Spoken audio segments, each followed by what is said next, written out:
This is Honest Neighbour, a podcast about real estate, Oxford County, and everything in between. Welcome, everyone. Hi, Kelly. Hi, Neil. Hi, Kel. Thanks for Ben. listening. Hi. How's everyone doing today? I'm all right. Someone was late, so I'm stressed out. That someone was me. Oh, my and I was late because I was watching my 10-year-old son at the Rotary Music Festival. And I have to leave quickly because my 12-year-old son is also in the Rotary Leveraging Music children. Festival. I do not have children to leverage. Did you say leveraging? Yeah. How is this Absolutely. benefiting us? I guess there could be like negative use of Just to leverage. get out of trouble. Because realistically, when you're late, you're really saying, you know what? Sorry I'm late, but your time's not important to me. Lateness is arrogance. You know the interest. Someone told me that once, and I've been like, yeah, lateness is arrogance. I actually agree with you, Neil, 100%. I very strongly. I'm never late. Honestly, Kelly, I'm never late. You text our group the other day with some lateness, some tardiness. What do you want mean? to talk about what do you do when your clients or prospects show up late to an appointment? Oh, Remember? yeah, Yeah. that's right. Okay, so I was scheduled to show something at 2 p.m. And at 2 p.m. they call and said, we're 20 minutes away. So, Right at 2 p.m. Yes. So you can't even take a detour and go get a coffee because you're probably already standing in the unit or whatever it is. I was already there. Yeah. Actually, I was there 10 minutes early because course. we're always there a 'Cause couple lateness is minutes arrogance. early. So in that case, I actually think they didn't have a chance to call me until that they were in a meeting. So, Yeah. and honestly, it ended up working out just fine. I made a couple of phone calls. I did a little bit of work on my phone. But I do agree with Neil 100% that when you are late, you are saying to someone that your time is more valuable than theirs. Okay, but accidents happen. They do. Oh, of course. No, Yeah, but course. I mean, when you get the text, and this happened a lot when we were dealing with agents from out of town. Oh, yeah. And and I think we talked about realtor etiquette in a previous episode, and what I think we lose track of as agents sometimes is that the product we're selling is often someone else's like actual home and they live in it. Yeah. And if you have a 2 p.m. appointment and you're coming from Mississauga or like Markham, which we saw, leave early. Yeah. Okay? Because you get people texting from the 401 at Mavis and they're like, yeah, we've been in traffic for an hour. We're going to be 2 hours late. Well, We're just not going to show it today. Thanks Well, for no, cleaning. That would be okay because what I'm saying is like they're texting you when the sellers are already out the door Oh, yes. at the Timmy's waiting for the showing. And they're like, yeah, we're going to be 2 hours late. Should we talk about realtor etiquette? We did before. We talked about it a little Okay, bit, well, we but can I talk think we could actually talk So about Kelly, it a hang lot on a more. minute. When you Like, how long do you guys wait if somebody doesn't let's show? go back to that. So you are waiting at this. Is this a residential or is this a? Oh, sorry. It's don't say anything. residential. Okay. Yeah, I don't wanna it's give just a anything away. house. No, it's a residential house. Now, in this case, the first one was vacant, so that actually worked out just fine Okay. because And you can, like, tack nobody. it onto the end or whatever, right? Well, Yeah. except that we're already there, and the Yeah. whole tour is planned around starting and ending at particular spots. But Right. in that case, it was fine. And actually, we didn't like the first place, so we spent no time there Yeah, and just ruled moved it to out our right second away. showing, and we're on time for our second Okay. showing. Yeah. Okay. How long would I normally wait for someone? yeah. If they do not contact me, I'm going to start contacting them even if they're 5 minutes late, just to confirm that they're coming. Maybe they're late, that's okay, but it's not uncommon, especially if say you're showing a listing as a sign call, you don't know the person.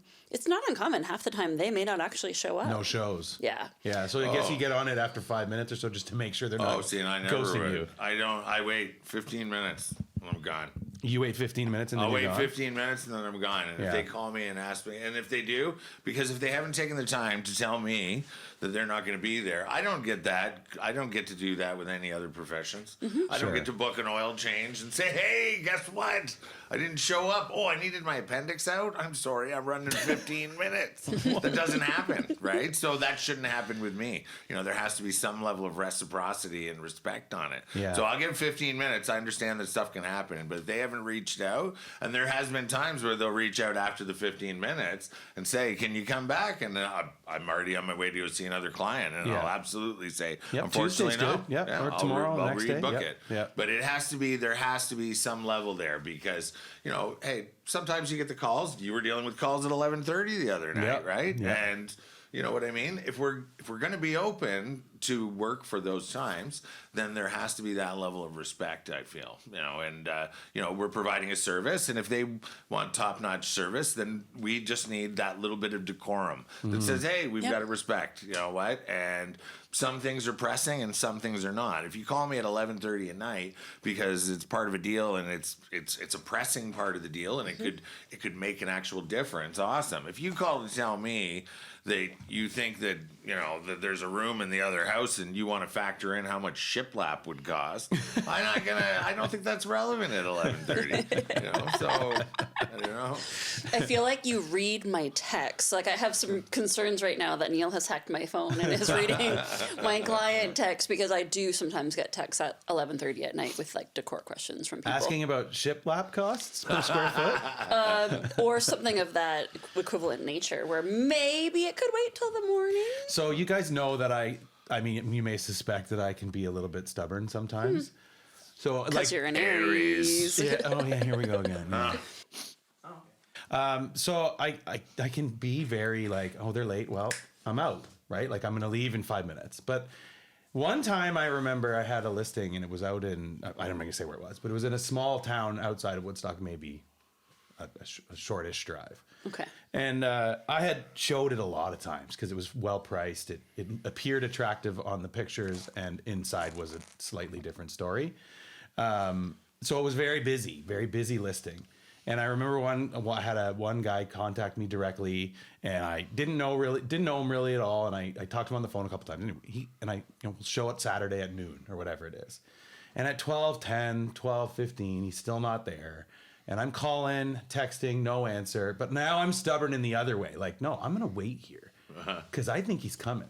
Eventually, he called me about 25 after 12 and said, oh, I'm sorry. Blah, blah, blah, blah. Something happened. And can you wait? And I'll be there as soon as we can. Okay, fine. So now, again, like I'm being stubborn in that way. Like, oh, I'm going to wait this out and I'm going to make this happen, right? He shows up, hates the house. But I ended up working with him as a client. And I sold him another property and listed and sold their house. So it ended up being like a tremendous use of that hour that I waited. But you just never know. So that who's going to end up being like a huge opportunity. And I get mad too when people are disrespectful with your time and they say it's 2:00 and then all 2:20, 2:30 they roll in. And when you set up tours for buyers, it's all very tightly organized. Yeah. Half an hour increments, right? Yep. You got to be on time or it's all messed up. I get pissed off when people are late. Yeah. So I don't know what came over me that day, but it was a good decision to be a little more patient. Anyway, I almost think it's unfortunate that, okay, hear me out on this. It's almost unfortunate that worked out so well for you. Because now I have to be like, remember the time when you waited? Yes. And actually, I've had the exact same thing that happened to me. The one and only time, not the one and only time, but one of the only times I did wait for almost an hour for somebody, because I have the same thing, 15 or 20 minutes and I'm leaving. Yeah. You probably have other stuff to do. I have other client appointments often set up, or I might have my, like a spouse, you have commitments. Yeah. But the thing is that allows, when that repeatedly happens, and we allow people to treat us that way. Yeah. Right? Yeah. And so that says to that person, okay, well, your time is more valuable than mine, or I don't know, I just dislike that. Not even just in real estate, but in society, where it's like, oh, you can be an hour late for an appointment and somebody's going to wait for you and accommodate you. I just don't think as society that sets a good example, even though I would have done probably the exact same thing, assuming I had the time to wait. Yeah. I think it depends too on what relationship. Like if I have some of my clients that are my clients, they can do whatever they want. True. They want to be late, that's fine. Well, they've they want to earned miss that. it. Yes, right? absolutely. They have earned that. Right. Whereas if it's a brand new, if it's a brand new client, and some may say, hey, look, let's say I have the listing, and some may say, hey, you're working for the seller, you have an obligation to show the property. Well, absolutely I do, but I don't have an obligation to adhere to the rules of that buyer if they're not giving me accurate times. I'm trying to schedule it so that the most amount of people can get through that listing for my client, because I'm trying to bottleneck the market and I'm trying to get multiples, or I'm trying to get the top possible dollar. If that person is being a hindrance or some type of impediment to me doing that, then that becomes an issue. And I have to just say, hey, look, I don't want to take you away from the listing, but maybe you need to find an agent that can accommodate your times. Yeah. Right? That's a good point. So Do you think, it's kind of related, but do you think, touching on your point about you are working in the best interest of your sellers, and we need to do what we can as listing agents to make sure we get that property sold, and sometimes that means waiting for people who are late. But what do you think sellers, when they have their house listed, what do you think they find the most aggravating behavior by either buyers or their agents? Oh, good question. Like in terms of etiquette. Yeah. Good question. Well, like I was actually texting with an agent, and you'll know immediately what I'm talking about. Ooh. I think you already do. okay. When stuff gets broken in your listing. No. Yeah, I had.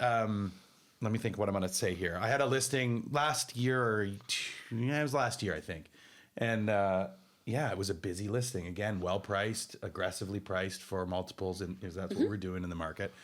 An agent. There was one showing in kind of an island. Let's say between noon and 4 on Sunday, there was only one showing. Right. Guy goes in. He was late. I'm sure I remember this. He was late. Sellers were accommodating, right? Because that's what you do. Goes in, shows the house, and then I get the text from the seller. So yeah, we just came into the house, and there was a surprise left in a toilet. Oh. And also they ripped our closet door off the wall. Oh, no. And it's like the whole, and the guy's like, I'm not really a tradesperson, but I took a look at it, and it looks like he actually ruined the door. Like the door is split and ruined, and it would have taken some significant effort to do that. So of course, like I call the agent at 416, blah, blah, blah, blah, blah, and doesn't answer. Eventually I get a hold of the guy, totally denies it. Well, it wasn't me. It wasn't me at all. There's no way it was me. But this kind of goes back to personal responsibility. When you break something in someone's house, which happens, you got to own that. Like if you make a mistake, you have an accident, that kind of stuff, you got to own it. And is it too much to ask to flush the toilet? No, Like, you're not really supposed to be using other people's bathrooms anyway. Yeah. But emergencies happen. I get that. But like, flush the toilet. Yeah. Wash your hands. Tidy up the sink. Like When you called him, though, were you like, first off, how you doing? Are you bringing me an offer? And when he said, wait, you did this. I'm an Aries, Neil, so I probably attacked him immediately. But again, the tone was established when he showed up late for his showing. Yeah. It's already an antagonistic situation Yeah. at that point. Yeah. Plus, the sellers are pissed, and rightfully so. Yeah. We don't know. He doesn't know if we didn't have 5 more showings that would all parade through that bathroom and be disgusted. Well, it's like when you're in the middle of a showing or something and an agent will show up to show it with you. And, if they have a conversation with you because it's busy and they'll say, hey, do you want to go downstairs and I'll go upstairs or something? Perfect. Yeah. But if they just think, hey, I'm walking in and it's still in your window of time. Yeah. You know what I mean? Yeah. But I'll make an effort. I'll say, hey, look, to my clients, when we zip through the house, I'll say, hey, let's have a chat about it, but we'll go in the backyard and do it. And, we'll look around back there. That way these people can get through there too. Because, hey, although in that capacity I'm a buyer's agent, a lot of the time I'm a seller's agent, and I want my seller to get as many people through. So I understand that listing agent is going through that as well, and I need to respect that. So, hey, my clients have seen it. They don't want to leave the property yet, but they don't need to be in the house. We can be in the backyard or in the basement talking about it, or removed so that the rest of the house can be shown. That's one thing I liked about when we were showing houses in COVID. It became very clear that we don't book overlapping showings. Yes. And now you have a choice. Do you want overlapping showings or do you not want overlapping showings? If it's not too busy a listing, I certainly, as a listing agent, would prefer that they don't overlap. It's always uncomfortable when there's anyone else in the house, sellers, other agents, other buyers, etc. So like having it to yourself is ideal. So even post-COVID, I don't allow overlapping showings on any of my listings where the sellers still live there. If it is a vacant house, it's a little bit different because I find that people take less time to actually go through them because it's easier to see the walls, the ceilings, check for things, that sort of thing. But to your point about being late, I had sellers last year who lived in their home, and they would watch on their cameras when people were arriving. And I would literally get a text like, "Oh, 1 minute early. We like these people," or 10 minutes late. They better bring us a full price offer, or we're declining. So I will say, from like a seller, like what sellers like to see in terms of etiquette. A buyer being on time to their appointment can actually influence how negotiations go depending on the seller. That is so interesting. I've never thought of that. And I didn't realize that until people last summer. And I think it happens more and more now that there's video cameras, right? So people can see exactly when people go in their house. Sometimes they're listening and watching you tour through the entire house. Yeah. I had my very first, like maybe in 2005 or 6, like right when I first started. I had a client where I was doing an open house. It wasn't my listing, but I was doing it for another agent. And the owners were home and they were upstairs. And the first person in the door, they hadn't left yet for the open house. The first person in the door made a comment about the smell of the house. And I was like, oh my Lord. Well, is that bad though? Because then you don't have to say it. No, I know that's true. That absolutely is true. But I was like, oh my goodness. Like, what do you think half of the value of the stagers that I hire for my listings is to go in and be the bad guy? Absolutely. To the sellers and say, Yes. like, get rid of this, do this, do this. By the way, it stinks. Yes. Right? Like, Yeah. this is a huge part of the value. Then I don't have to do it. I remain the good That guy. part is good. I tell you, I find as a tenant, as a realtor who does leases, I very rarely, a lot of the time, I do customer service to the tenant because the landlord wants me to screen people realistically, Yeah. right? Yeah, Because yeah. you know, people have a tendency to be a little more open when it's not the actual landlord. So I committed that exact faux pas in terms of commenting on a Smell? house. Yeah. Uh-oh. Well, so we were doing agent tour. This is, this is 10 years ago now. And we're going through a home on agent tour. And So unbeknownst to, so back the up. background. Agent tour is when, and this happened a lot more, pre-COVID, all of the agents in either your office or in the board office that went to tour that day would have an hour they could go check out a house, usually Wednesday mornings, say from 9 to 10. And so sometimes there's 10, 20, maybe 30 people that would go through in an hour, all agents, to check out the house. Unbeknownst to me, the seller is home. And I walk into a home. I'm one of the last people in my office going through, and I walk in and I go, oh my God, this reeks. And then I walk around the corner, and there is the seller sitting on the couch. And so, of course, I'm mortified. I apologize. My boss is really cranky with me, but actually, I think I said to him after the fact, you're welcome, because your seller needed to know that his house smelt horribly. I think a combination of things, rotting food, cigarette smoke, just a lot of things. And A lot of death happening in it kind of smelled like death. And 10 years ago, your house, you couldn't put anything on the market. Your house really should have presented well, and it didn't. So long story short, the seller was not happy, but I think they actually did end up fixing some things in the house to accommodate that smell. But I felt horrible. And talk about a faux pas. I should know better. I it's just just an shouldn't easy have. mistake to make when you're Yeah. not thinking about it, right? I loved COVID time because I don't know what the hubbub was about wearing masks. Oh, Wearing I know, it was masks as a lovely. realtor is fantastic. It was amazing. Because you don't make those faux pas. I don't walk into a house and go, is that cabbage? You know what I mean? It's not. So that part of it is kind of nice because, you don't. Or if somebody likes to talk real close to you and maybe they don't like to brush their teeth. And nobody could see my facial expressions because I can't hide how I'm feeling about something. I'm a very expressionful, that's not a word, I made it up, expressive person. So when I was wearing a mask, it was like I could actually be very neutral and tell me what you think. And it's hiding the fact that I'm grimacing and like, oh gosh, please don't buy this house. Or wow, I love this so much. But Don't make me do a 3-hour inspection in this house, please. right. No, and I agree with Neil. I love not having to smell things in houses because we really do smell a lot of things. I think that's one of my blessings and curses is that I have a terrible sense of smell. So I actually do rely on my stagers and other agents to tell me if things are stinky. Yeah, I don't. I mean, interesting. obviously, you go into a house and it's like there's been male cats, marking territory for 10 years. I'm gonna smell that, and cigarettes. I obviously smell that, but like the subtle smells, like mothbally or just like unlived in type smells. The Yes. vacant home smell. I don't know what that is, but I don't detect that as much, which is a blessing and a curse in my business. I once gave sellers feedback early on in my career as well, that a lot of the comments that were coming in as the house, they could smell cigarette smoke, and that this was a turn off to the potential buyers. And the sellers like yelled at me like, "We do not smoke in the house. This is not possible." They absolutely smoked in the house. They were just like really frustrated that people had negative comments about their house.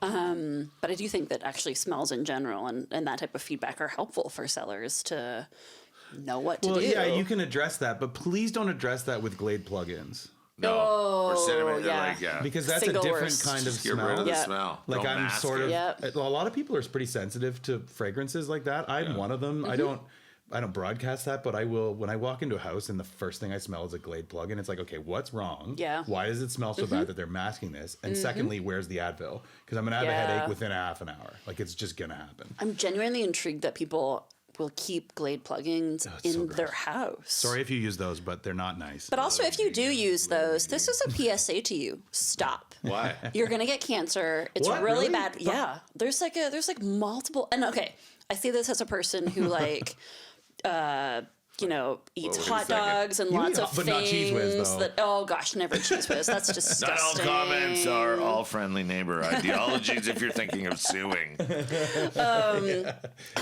opinions expressed No, are our like own. I make lots of terrible life decisions that are probably going to contribute to a cancer diagnosis at some point. Kelly. But Glade plugins are the actual worst for you. Really? Yes, they're so bad for you. If you I actually didn't know that. Google Glade plugins in the ingredient list, and then you're putting that in your house willingly all the 24/7, yeah. time, and it's just a disgusting smell. So if you use Glade plugins, stop. You're welcome. Sorry, Glade. No, I'm not sorry to Glade. Oh my goodness. Look, Glade can make something else for people. Like, don't they make cleaners or something that they can make money off instead? I don't know. Well, Don't use them. And also, no Cheese Whiz either. Cheese Whiz is awesome. What? Back to your thing about screening people. When I photograph houses for people, I certainly don't bring it up unless the agent asks me to. But if the agent asks me something about the house, I will comment too in that same capacity. I'll say something about, usually it's about lights or something, because people have horrible lighting in the house, and they'll have those mercury ones that are Compact fluorescent? spiralies, Yeah. right? And those things are horrid. It's Are like, they? people, do not use those. If you're going to sell your house, go to the dollar store, buy a bunch of cheap lights that are the same color temperature, and do like a lower color temperature because you want it to be more warm and inviting. You do not want it to be institutional. So make you sure take they're uniform. You're the photo guy. You understand colors and white, like the color of white light.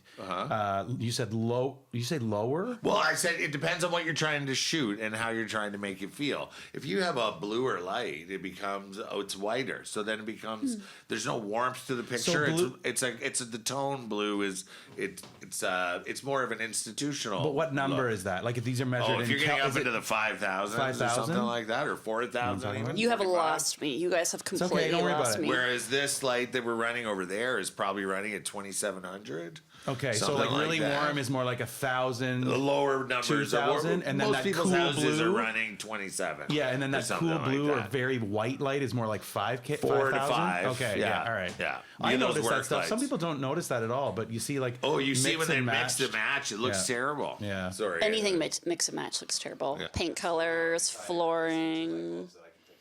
I can think of one in my kitchen. I'm just gonna have Neil come over and do it.